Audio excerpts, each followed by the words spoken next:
Bonjour, chers amis. Bonjour. Malheureusement, aujourd'hui, on va peut-être faire notre dernier direct parce que c'est le jour où je prends les cendres. Vous savez que je suis une chrétienne catholique et donc tout à l'heure, j'irai prendre les cendres pour le début du carême qui va durer 40 jours. Donc pendant 40 jours, vous me verrez difficilement ici sur ma page Facebook parce que nous allons faire le carême pour ceux qui sont des chrétiens catholiques. Donc aujourd'hui, nous prenons les cendres. Dès que j'ai terminé avec vous, je vais me rendre à la chapelle et je vais prendre les cendres. Et donc, c'est pour cela que je ne pourrai pas répondre efficacement à l'interpellation très matinale que nous avons eue de mademoiselle Stella Amougou, qui a trouvé nécessaire de nous répondre avec des insultes, avec des mensonges. Je vous ai dit que la plupart de ceux qui ont déjà passé beaucoup de temps en Europe vivent dans le mensonge, vivent dans le rêve, vivent dans une certaine utopie qui, quand elle est découverte, les rend très très nerveux et très très insultants. Alors, vous avez bien voulu me taguer sur le direct de Stella Amougou. Je suis allé voir, malheureusement, je suis arrivé à la fin. Mais de ce que j'ai entendu, je me suis dit qu'avec vous, cette dernière journée de clash, nous pourrions lui accorder une réponse à la hauteur de son niveau d'intelligence.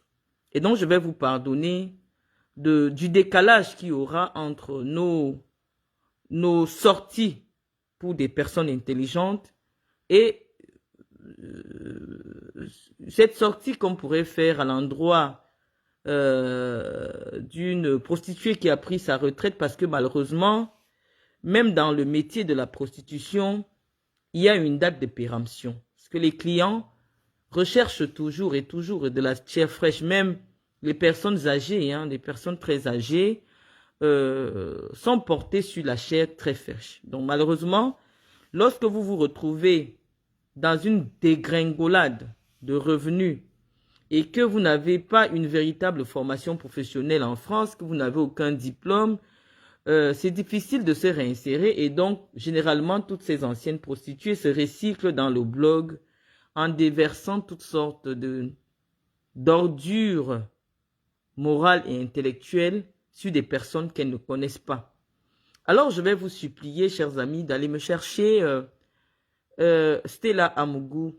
Pourquoi elle nous intéresse, c'est Stella Amougou? Parce que nous l'avons vue avec des très proches de la première dame du Cameroun, Madame Chantal Biya, et plus particulièrement, nous l'avons aperçue dans le bureau, dans le cabinet de Madame Nathalie Ngamba, épouse Moutiki, qui fait partie des intimes, je vous assure, des intimes de la première dame, au-delà de la relation institutionnelle qui devrait exister entre une première dame et l'épouse d'un haut commis de l'État. Il s'agit réellement d'une relation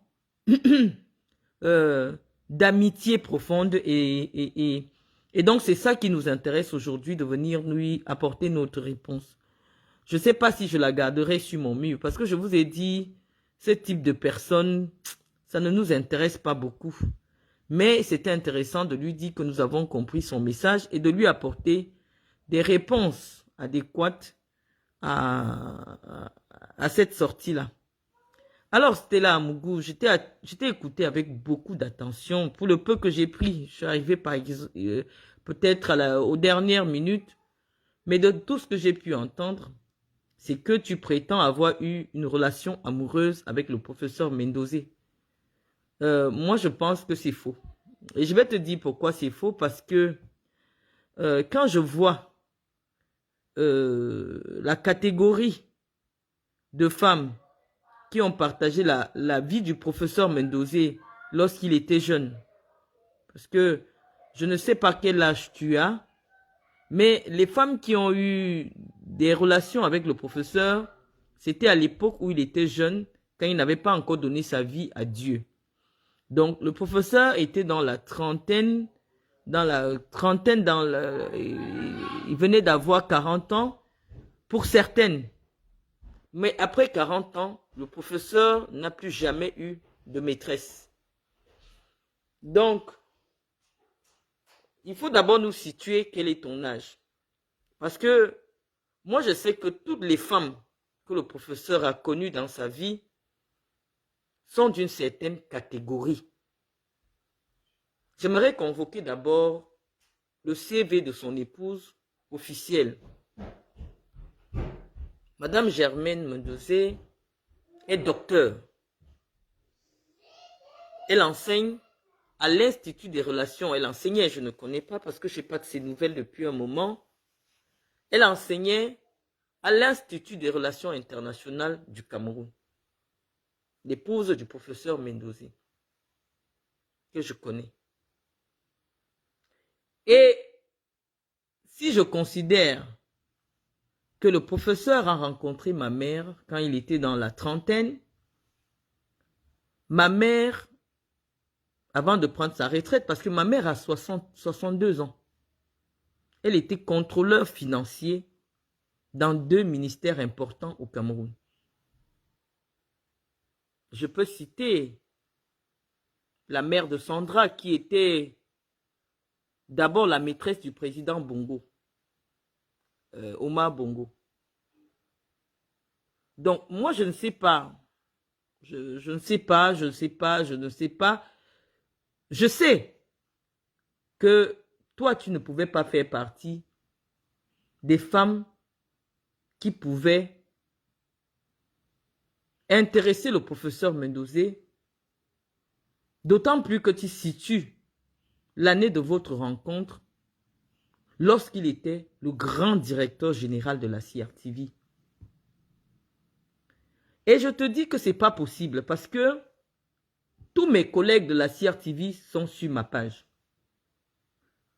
J'avais à peine 22 ans lorsque le directeur général de la CRTV m'a donné à moi le droit de signature sur le compte de la CRTV Marketing. Je vais préciser pourquoi la CRTV Marketing.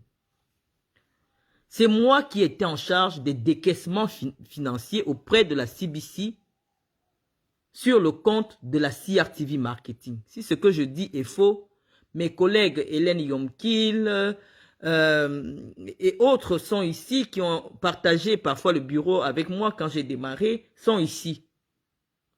C'est moi qui partais faire les décaissements, c'est-à-dire j'arrive à la banque, je décaisse 200 millions, 150 millions. C'était mon travail.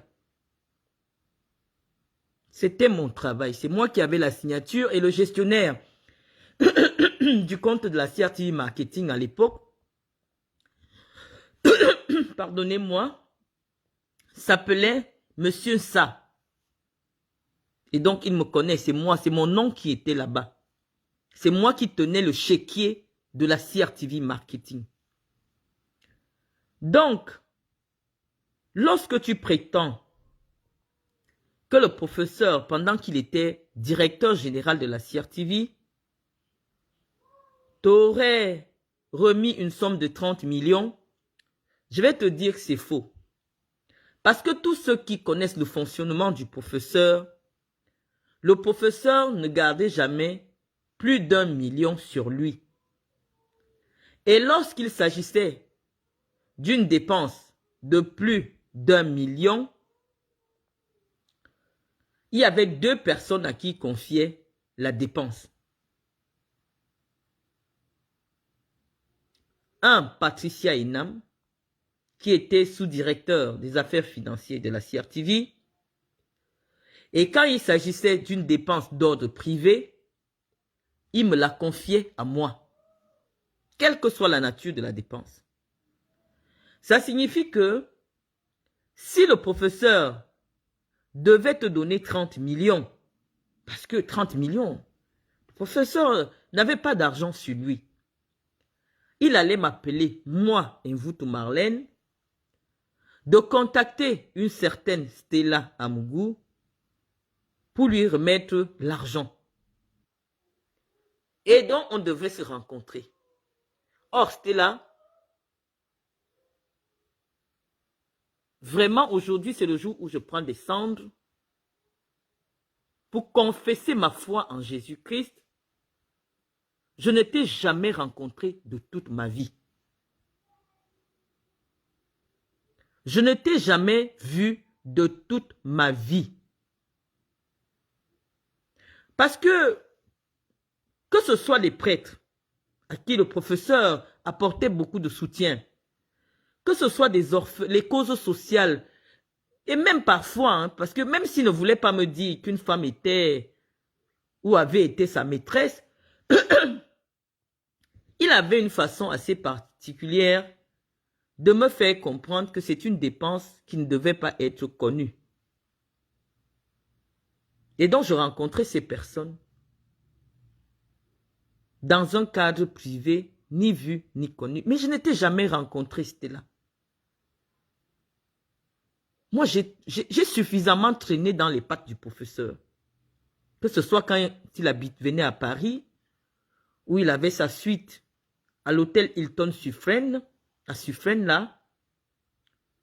Que ce soit en Guinée équatoriale, lorsqu'il venait à la présidence de la République, il a vécu là, pour voir le président Obiang. J'ai toujours été avec le professeur. Quand il venait à San Melima et qu'il n'avait plus d'argent, pour soutenir les personnes qui venaient le rencontrer, il me faisait appeler. Et j'arrivais nuitamment à San Melima avec une somme d'argent pour lui donner. Le professeur ne marchait pas avec de l'argent. Moi, je m'accroche sur ce premier mensonge pour te dire que la particularité des mythomanes, c'est que lorsqu'ils sont attrapés, ils sont prêts à tout, même à commettre les choses les plus ignobles du monde. Toi, tu viens à mon division décrire le sexe d'un homme qui est mort dans la souffrance. Aujourd'hui, c'était là, c'est le jour où on prend les cendres pour commémorer le parcours de Jésus-Christ vers sa pénitence. Aujourd'hui, c'était là. Si tu as dit vrai sur le professeur Mendozé, rien ne va t'arriver. Mais si tu viens simplement mentir sur cet homme qui a souffert, qui a donné sa vie pour aider les gens, si tu viens mentir simplement pour couvrir un autre mensonge que tu as dit sur lui, je te remets entre les mains de Jésus-Christ aujourd'hui, jour des cendres. Moi, je te remets entre les mains de Jésus-Christ. Parce qu'il y a beaucoup de choses à dire sur moi. Non, j'ai trop de casseroles. Ça veut dire que à moi toute seule, je peux être l'objet de 200 livres. Mais tu estimes quand même que pour me répondre, il faut que tu décrives le sexe du professeur Mendozé que tu n'as jamais vu. Je vais te dire que tu n'as jamais vu son sexe. Tu sais, de mon expérience avec les hommes, j'ai eu une belle expérience avec les hommes. Je sais que les femmes, généralement, lorsque elles sont attirées par un homme, c'est pour 2 raisons. La première raison, c'est pour quand l'homme a beaucoup d'argent. Quand un homme a beaucoup d'argent, qu'il soit fort aux fesses, qu'il ne soit pas fort aux fesses, parce que rien ne fait jouir une femme comme l'odeur des billets. Il n'y a rien au monde qui fait... C'est-à-dire que quand une femme voit de l'argent, elle mouille toute seule. Et donc, lorsqu'on voit un homme d'une apparence aussi ingrate que celle du professeur, je te dis, c'est mon père, mais je n'ai jamais dit qu'il n'avait pas une apparence ingrate. Il avait une apparence ingrate. Je dis ingrate parce que par rapport à son cœur, son physique ne correspondait pas. C'était un homme de cœur, c'était un homme bon. Et c'est la particularité de tous ceux qui n'ont pas un physique avantageux. Les gens qui n'ont pas un physique avantageux, généralement, ont un très bon cœur. Et c'était ça qui faisait le charme du professeur. Il avait un très bon cœur. Et donc, je vais te dire que les femmes, rien n'excite une femme que l'argent. Mais nous qui sommes nés, moi particulièrement, ma mère a connu le professeur quand il n'avait pas l'argent. Parce que moi, je suis très âgé. Lorsque je regarde le parcours du professeur et je regarde mon âge, le professeur n'avait pas d'argent quand moi je suis né. Donc on ne pourrait pas dire que ma mère l'a suivi pour l'argent parce que ma mère, elle est issue d'une famille de bourgeois. Et je peux penser même qu'à cette époque, ça n'a pas milité en faveur du professeur qui était issu d'une famille pauvre qui n'avait pas d'avenir. C'est peut-être la raison pour laquelle le mariage entre mes deux parents n'a pas pu être fait. Parce que moi, je viens d'une famille qui est très matérialiste. Je confesse, ma famille maternelle, si tu arrives à Djoum, tu demandes les Ondjouamo Nyoko, les Mvondo, tout ça, Ondjounjouajan, on va te dire que c'est des gens qui ont eu l'argent au temps des Blancs. Ça, c'est la maison d'où vient ma mère. C'est des gens qui ont eu de l'argent depuis longtemps. Et donc, mon père n'avait pas beaucoup d'argent quand je suis né. Donc, je ne suis pas le fruit d'une rencontre pécuniaire. Mon père n'avait rien. Et je peux te dire que j'ai des sœurs aussi aînées qui sont nées avant moi. Et hors mariage aussi, il y a une qui est une très grande cadre dans une grande banque ici en France. Je crois qu'elle doit être née en 71 ou 72. Le professeur n'avait qu'une vingtaine d'années. Et donc, je vais te dire que lorsque les femmes suivent un homme qui a un physique ingrat, généralement, sexuellement, il est intéressant. Il est intéressant. Moi, j'ai connu je veux pas alimenter le buzz, mais j'ai connu des hommes qui n'avaient pas de physique avantageux.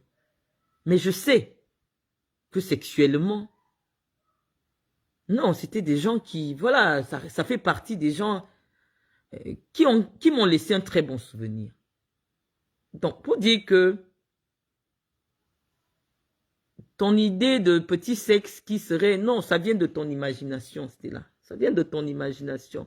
Parce que tu penses que c'est en salissant la mémoire du professeur que tu serais crédible. Moi, je sais que toute femme qui a connu le professeur a gardé de lui une très bonne image. Parce que même lorsqu'il n'entretenait plus des relations sexuelles avec une femme, il s'assurait toujours que cette femme ne manque de rien.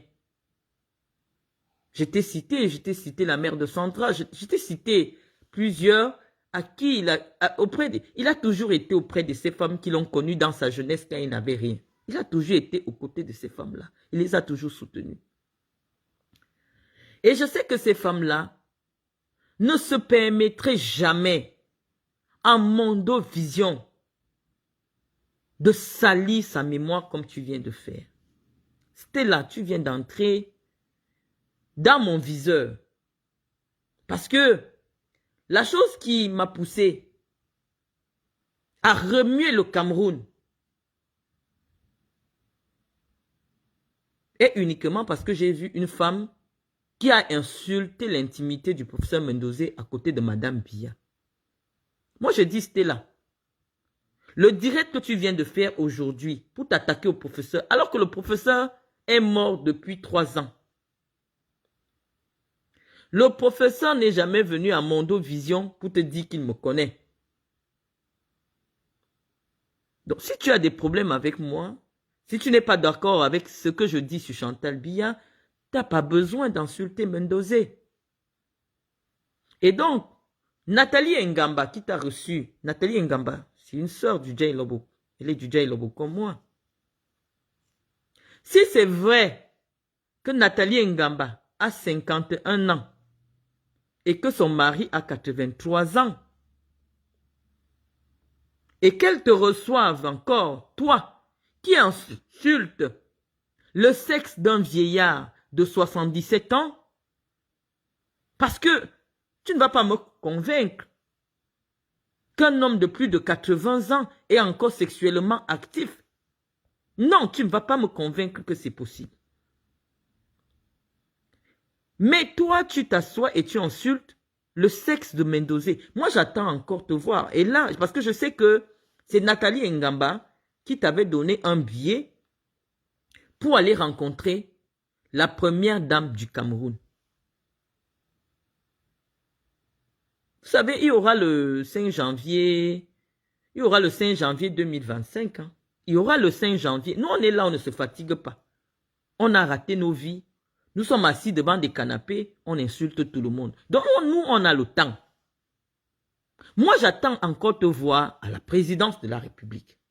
Parce que nous avons décidé que Madame Biya ne doit plus s'afficher avec n'importe qui. C'est notre décision. Nous avons dit que l'argent du contribuable ne doit plus servir pour des beuveries. Madame Biya devra recevoir désormais les femmes dont le parcours est inspirant au Cameroun. Il peut y avoir une seule femme qui représente les Bayam Salam, une seule femme qui représente les femmes mototaximan, une seule femme. Nous allons réduire la taille de ces prostituées d'État. Nous allons interdire l'accès aux sex-influenceuses sur le perron de la République. Parce que avec le langage que tu as eu aujourd'hui, tu n'es pas digne de te retrouver en face de Chantal Biya. Voilà ce qui nous a amenés sur Facebook. Nous avons voulu attirer l'attention de Madame Biya sur la qualité des personnes avec qui elle s'affiche et qui ternissent l'image de la République. Voilà notre combat. On n'a pas un autre combat. Quitte à ce que nous soyons insultants. Parce que au Cameroun aujourd'hui, ce n'est que le langage de la violence et de l'insulte que les gens comprennent. Quand les gens ont faim, il n'y a pas place à la diplomatie. Il n'y a pas de diplomatie dans un pays de famine, dans un pays d'obscurité, d'obscurantisme. Il n'y a pas de place pour les bonnes manières. La haine, c'est aussi une forme d'amour qui s'exprime avec violence. La haine est une forme d'amour. Cette haine que nous avons vomi sur la première dame, c'est aussi un sentiment d'amour exprimé avec violence. Que non, Madame Biya. N'importe qui ne doit pas fouler le perron de la République. Non, Madame Biya, des femmes qui insultent les parties intimes de ceux qui ont servi le président n'ont pas le droit de vous serrer la main. C'est ça notre combat. Nous ne voulons plus. Et donc aujourd'hui, officiellement, tu viens de t'inscrire dans ces femmes que nous allons rechercher dans les couloirs du palais de la République. Nous allons te rechercher. Parce que nous trouvons cela inacceptable. Monsieur Mendozé, on peut dire ce qu'on veut de lui. On peut dire ce qu'on veut du professeur Mendozé. Mais c'est un homme qui a dirigé des thèses de doctorat. C'est-à-dire qu'il y a de nombreux enseignants d'université aujourd'hui qui ont sur leur thèse directeur de thèse, professeur Mendozé. Non, on peut dire ce qu'on veut du professeur. Mais s'il y a 3000 employés à la CRTV, M. Mendozé en a recruté 2500 de sa propre main ou fait recommander à M. Amadou Vamouké. Non, Stella Amougou, quand on est une républicaine, laissez-nous, nous on a dit qu'on est en marge aujourd'hui. Mais lorsque vous voulez parler pour la République, soignez votre langage. Lorsque vous voulez prétendre une certaine proximité avec la première dame du Cameroun, faites preuve de classe. Ce n'est pas parce que J'ai un langage châtié que vous me suivrez aussi dans votre langage châtié. Moi, je vous ai dit, et vous-même vous le confirmez, que je suis une fille qui a échoué. Vous ne devez pas suivre les échoués dans leur démarche. Non. Puisque vous, c'est vous aujourd'hui qu'on reçoit au palais. Nous les intellectuels, nous les femmes docteurs, nous les femmes qui avons travaillé pour l'État du Cameroun, parce que vous semblez oublier, moi j'ai travaillé dans une institution qui appartient à l'État du Cameroun, qui est en charge de la communication officielle du président de la République. Donc lorsque je viens interpeller la première dame sur sa communication publique, parce que la réception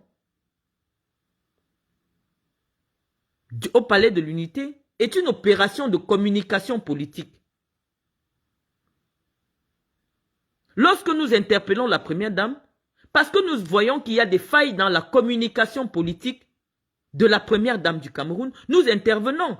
Vous n'allez pas nous dire que nous ne sommes pas outillés pour communiquer, pour orienter ceux qui sont en charge de la communication officielle de et même officieuse de la première dame. Nous avons les outils. Premièrement, de par notre expérience, une très forte expérience de 11 années à la CRTV. Et par la suite, nos études académiques dans le domaine de la communication politique nous donnent l'autorité pour dire des choses pertinentes en ce qui concerne la communication du président de la République et par ricochet, la communication de son épouse. Donc, Stella Amougou, lorsque vous venez m'interpeller dans des termes aussi orduriers, ça je peux accepter. Mais je n'accepte pas que vous traîniez la mémoire d'un homme qui a suffisamment souffert dans la boue. Non, Stella Amougou, vous ne pouvez pas être la maîtresse du professeur. Je vous aurais connu. J'étais trop proche du professeur Mendozé. J'allais vous connaître. Parce que ce que vous ignorez, le professeur, lorsqu'il venait à l'hôtel que vous avez évoqué à Douala, Méridien, il occupait une suite qu'on appelait la suite Sanaga. Et cette suite-là, tout simplement en bas, étaient les chambres de ses collaborateurs. Il ne se déplaçait jamais sans ses collaborateurs. À chaque déplacement du professeur, il y avait toujours la responsable de la billetterie, Madame, c'est une femme anglophone, j'oublie son nom, je crois qu'elle est décédée. Il y avait ses directeurs. Et donc, même lorsqu'il voulait donner de l'argent à quelqu'un, ce sont ces personnes-là. Je vous ai dit, dans le cadre privé, c'est moi qui m'en chargeais. Mais dans le cadre public, un billetteur se déplaçait toujours avec le professeur. Non, vous n'avez jamais reçu 30 millions du professeur. À moi, lorsque vous m'avez eu au téléphone, vous avez dit, oh, vous serez infiniment reconnaissante vis-à-vis du professeur parce que lorsque vous prépariez votre BTS, vous êtes allé le voir pour lui dire que vous préparez un BTS. Il était tellement content, il vous a donné 2 millions. Je n'ai pas voulu questionner. Parce que déjà, ça, je savais déjà que vous mentez. Vous savez, vivre avec quelqu'un toute sa vie, on le connaît. Le pauvre, lorsqu'il avait de l'argent sur lui, tout le monde sait, et il fallait qu'il soit en jogging. Si vous ne voyez pas le pauvre en jogging, il ne peut pas vous donner l'argent. Parce que ses poches de pantalon en tissu ne pouvaient pas suffisamment contenir des billets. Donc si vous rencontrez le professeur, lorsqu'il est en costume, il ne peut pas vous donner l'argent. Parce qu'il n'a pas l'argent sur lui. Le professeur avait de l'argent lorsque vous le voyez en jogging Lacoste. Ces jogging Lacoste, c'est moi qui les achetais. Si vous le voyez en jogging Lacoste, c'est qu'il a de l'argent sur lui. C'est le moment de lui demander de l'argent. J'ai étudié l'homme. toute la journée, je peux parler du prof. Je connais le professeur plus que les enfants qu'il a eus avec Madame Germaine Mendozé. Parce que le professeur ne voulait pas que ses enfants vivent au Cameroun. Lorsque certains sont partis très tôt, même avant le bac pour certains, dès que l'enfant du professeur avec le bac, ceux de sa maison, il les envoyait à l'étranger. En France, plus particulièrement. Et aux États-Unis, pour les autres. Donc, les enfants du professeur n'ont pas connu le professeur. Les enfants du professeur, avec Germaine, n'ont pas connu le professeur autant que nous.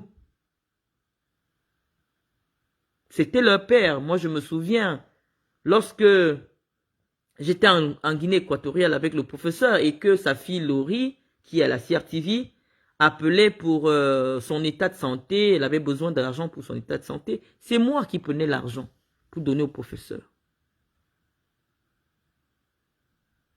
Donc, je peux vous dire que connaître quelqu'un, un enfant peut sortir de vos entrailles, mais il ne vous connaît pas autant que quelqu'un qui a été partout avec vous, qui a été jour et nuit avec vous. Non.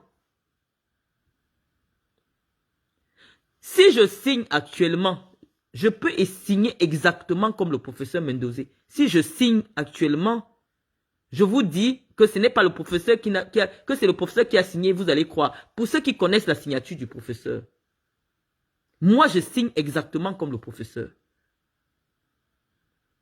Lorsque j'écris, pour ceux qui ont déjà lu le professeur, j'écris comme le professeur Mendozé. Ça veut dire que même intellectuellement, j'ai eu une connexion intellectuelle avec le professeur Mendozé. Ça signifie que si vous dites que je suis sa maîtresse, parmi les maîtresses, j'étais donc la plus importante et donc au-dessus de toi, Stella. Si tu te vantes que tu as été la maîtresse du professeur, moi j'ai habité avec le professeur. J'ai travaillé avec le professeur. J'ai vécu en Guinée équatoriale avec le professeur. Dans la famille d'Obiangema. Dans la maison d'Obiangema. Donc ça veut dire que en termes de considération, le professeur avait beaucoup plus de considération pour moi. La preuve en est que mon fils, mon unique fils, parce que tu me donnes 6 enfants, non, j'en ai pas 6, j'ai 4 enfants, 3 filles et 1 garçon. Mon unique fils porte intégralement le nom du professeur Mendozé. Ça signifie que même parmi ses maîtresses, je suis celle qui a donné le nom, parce qu'il n'y a aucun membre de la famille de Mendozé qui porte le nom de Mendozé. La seule personne au monde qui porte intégralement le nom de Mendozé, c'est mon fils. Parce que Gérard s'appelle Gérard Zemendo. Il ne s'appelle pas Mendozé.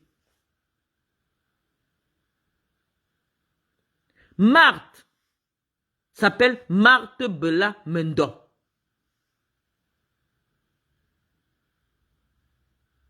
Edna s'appelle Manga Mendo.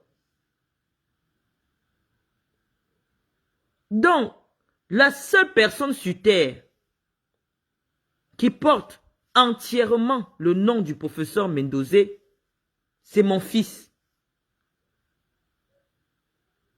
Ça signifie que même parmi les enfants, parmi les maîtresses, je suis la maîtresse qui a eu beaucoup de considération pour le professeur Mendozé. Donc c'était là. Si avec un bussort, comme tu as décrit, que tu as été le un bussort du professeur, tu as pu avoir